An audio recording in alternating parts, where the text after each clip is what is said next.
Hi guys, this video is on how to set up and undertake a cannula filtration. You can check out the previous video on how to make a cannula filter once you've got it all set up and you've got your reaction flask on the line under nitrogen, and at the same time a receiving flask that has also been purged 3 times, backfilled with nitrogen and evacuated, and that's also under nitrogen now, ready to transfer the liquid over while keeping our solid in our reaction flask. So firstly, we're going to take off our stopper and wipe the grease off, as this will affect the seal our super seal forms. And we're going to put our cannula filter end in here and attach in the super seal.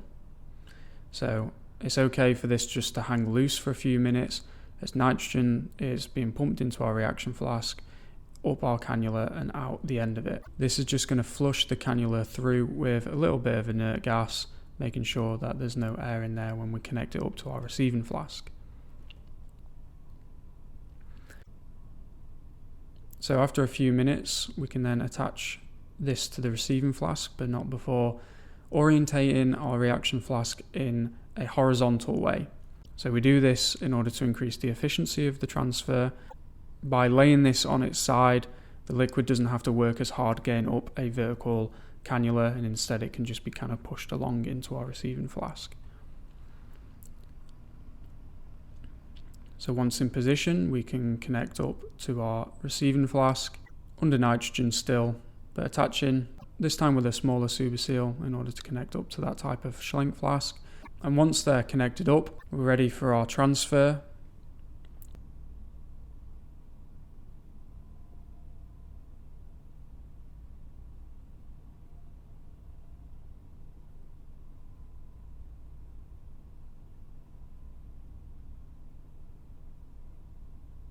And so we can lower our cannula filter into the liquid level. You can see here that it's fairly near the bottom, so that it's able to uptake all of our solvent there. We're going to make sure as well that that drips straight down into the bottom of our Schlenk and isn't being smeared along the side.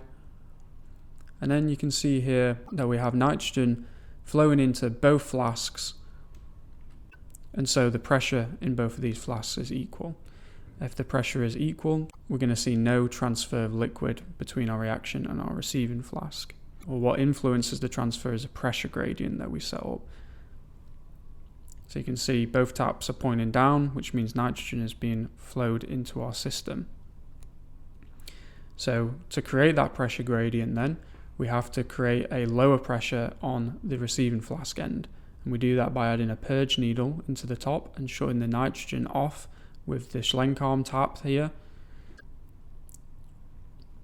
And what that's going to do is lower the pressure of nitrogen on that side.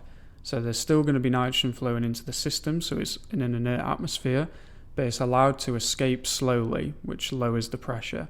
And with nitrogen flowing in through our reaction flask here, we create a higher pressure on the left side and then a lower pressure on the right hand side, with nitrogen exiting through our purge needle and no more being flowed in through our Schlenk arm as that tap is closed.